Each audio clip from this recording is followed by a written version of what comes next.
Hello students, आज का हमारा जो टॉपिक है मैकेनिज्म और kinetics of enzyme catalysed reaction, और इसका दूसरा नाम क्या है, माइकलिस मेंटन इक्वेशन। देखिए इसकी जो इक्वेशन है, ई क्या है आपका, एंजाइम, एस सबस्ट्रेट है, और फॉरवर्ड रिएक्शन के लिए जो रेट कांस्टेंट है वो आपका K1 है।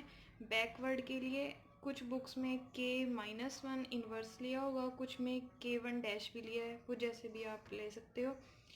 It is giving the ES substrate, and after that a forward reaction whose rate constant is K2, and finally it is converting into the product, and the if your enzyme is again in the free state is released। तो देखिए इस reaction में finally आपके पास substrate से क्या बन रहा है, product.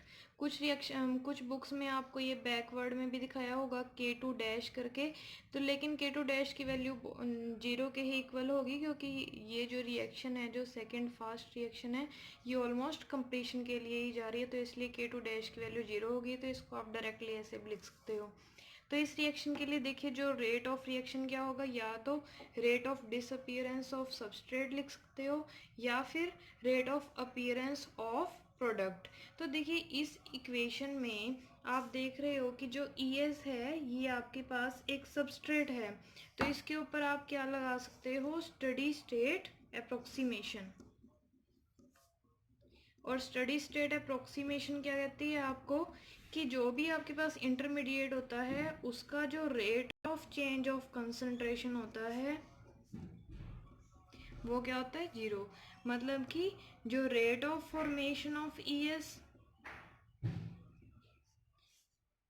Minus rate of disappearance of ES would be 0।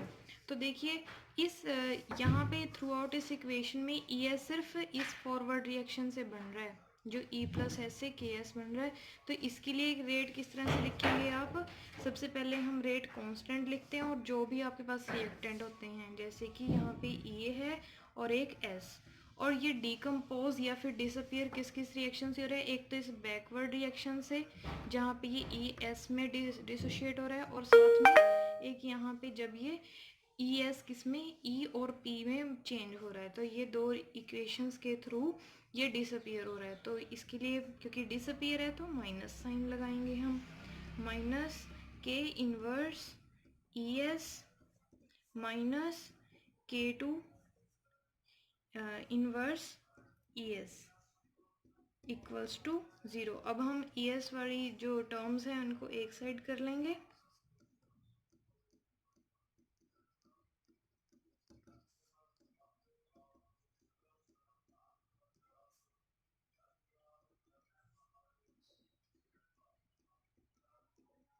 तो फाइनली ES की वैल्यू आपके पास यहाँ से क्या आ जाएगी, K1 ES divide by K inverse plus K2। और यहाँ पे अब हम एक नया रेट कांस्टेंट इंट्रोड्यूस करते हैं, K inverse plus K2 divide by K1। इसको हम Km कहते हैं, और ये है आपका माइकलिस कांस्टेंट।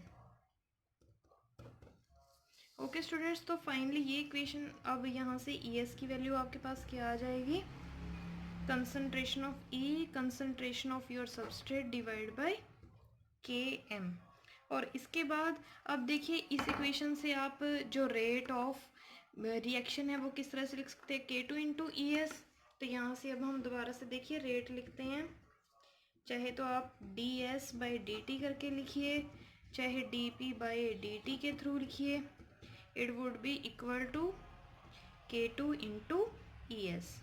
और इसकी ES की हम यहाँ से वैल्यू पुट करेंगे इक्वेशन 1 से, तो ये फाइनली आपके पास एक्सप्रेशन क्या होगा, K2 concentration of E concentration of S divide by Km।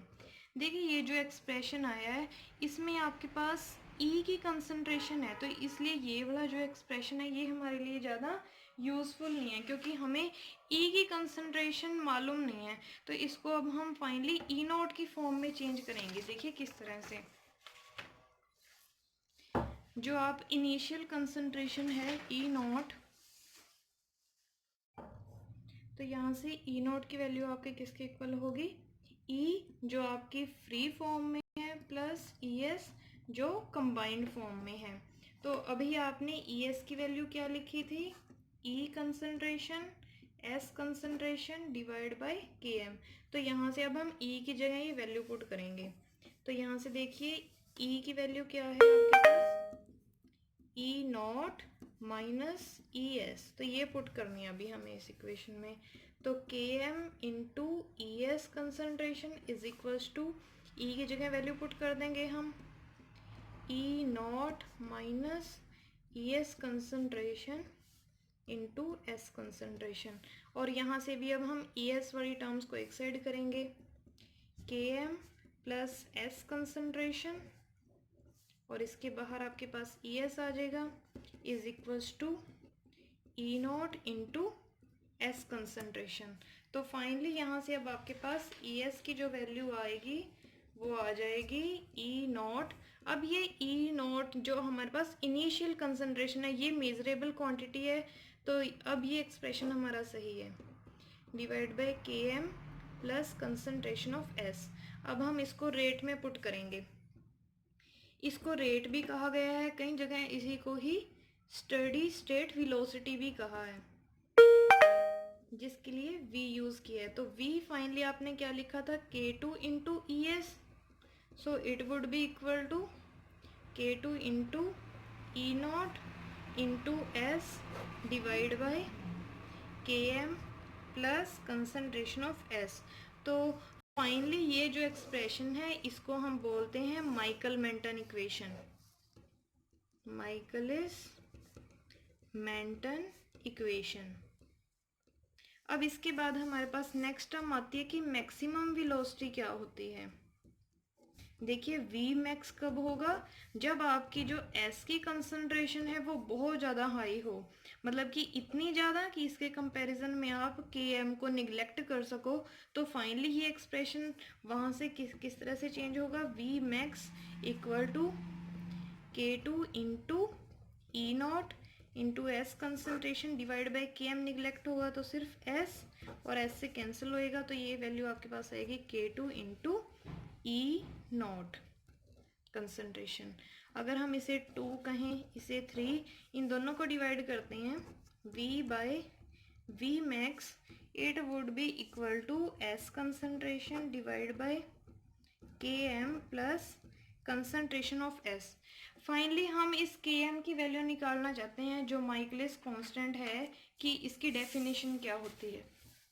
देखिए जब K M is equals to concentration of S, तब आपके पास v बाई वी मैक्स की क्या वैल्यू होगी, it would be 1/2, means v is equals to 1/2 of v max. तो यहाँ से माइकलिस कांस्टेंट की क्या वैल्यू आती है, it is equal to concentration of substrate at which the rate of enzyme catalysed reaction falls to 1/2 of its maximum value. इसके लिए जब हम ग्राफ ड्रॉ करते हैं तो ग्राफ इस तरह से आता है, यहाँ पे आप रेट लिखें minus D S by D T versus किसके होता है, सबस्ट्रेट कंसंट्रेशन। यहाँ पे वी मैक्स जब मैक्सिमम वेलोसिटी है और जब मैक्सिमम वेलोसिटी का क्या हो, हाफ हो। तो ये ग्राफ इस तरह से आता है, स्टार्टिंग में ये स्ट्रेट लाइन आती है, उसके बाद ये एक्सपोनेंशियली इंक्रीज होता है, उसके बाद ये इस तरह से होता है ग्राफ।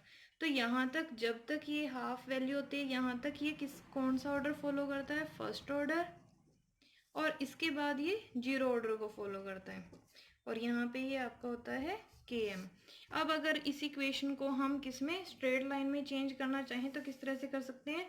देखिए ये जो इक्वेशन थी आपके पास, इसको हम ए बोल देते हैं या ए स्टार, तो इसको हम रिवर्स कर देते हैं, v max by v is equals to K M plus concentration of s divide by s, दोनों साइड डिवाइड कर देंगे।